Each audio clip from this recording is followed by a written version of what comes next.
We don't have a word for the opposite of loneliness, but if we did, I could say that's what I want in life. What I'm grateful and thankful to have found at Yale, and what I'm scared of losing when we wake up tomorrow after commencement and leave this place. It's not quite love and it's not quite community. It's just this feeling that there are people, an abundance of people who are in this together, who are on your team. When the check is paid and you stay at the table. When it's 4 a.m. and no one goes to bed. That night with the guitar. That night we can't remember. That time we did. We went. We saw. We laughed. We felt. The hats. Yale is full of tiny circles we pull around ourselves. A cappella groups, sports teams, houses, societies, clubs. These tiny groups that make us feel loved and safe and part of something even on our loneliest nights when we stumble home to our computers, partnerless, tired, awake. We won't have those next year. We won't live on the same block as all our friends. We won't have a bunch of group texts. This scares me. More than finding the right job or city or spouse, I'm scared of losing this web we're in, this elusive, indefinable opposite of loneliness. This feeling I feel right now. But let us get one thing straight.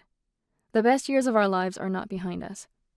They're part of us, and they are set for repetition as we grow up and move to New York, and away from New York, and wish we did or didn't live in New York. I plan on having parties when I'm 30. I plan on having fun when I'm old. Any notion of the best years comes from cliched should have, if I'd, wish I'd. Of course, there are things we wish we'd done. Our readings, that boy across the hall. We're our own hardest critics, and it's easy to let ourselves down. Sleeping too late. Procrastinating. Cutting corners. More than once I've looked back on my high school self and thought, how did I do that? How did I work so hard? Our private insecurities follow us and will always follow us. But the thing is, we're all like that.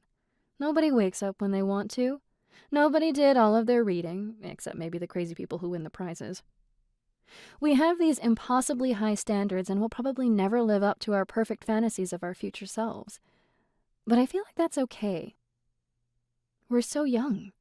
We're so young. We're 22 years old. We have so much time. There's this sentiment I sometimes sense, creeping into our collective conscious as we lie alone after a party or pack up our books when we give in and go out, that it is somehow too late.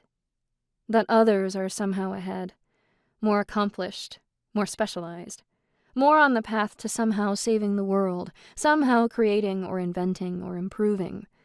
That it's too late now to begin a beginning, and we must settle for continuance, for commencement. When we came to Yale, there was this sense of possibility, this immense and indefinable potential energy, and it's easy to feel like that slipped away. We never had to choose, and suddenly we've had to. Some of us have focused ourselves. Some of us know exactly what we want and are on the path to get it. Already going to med school, working at the perfect NGO, doing research. To you, I say both congratulations and you suck.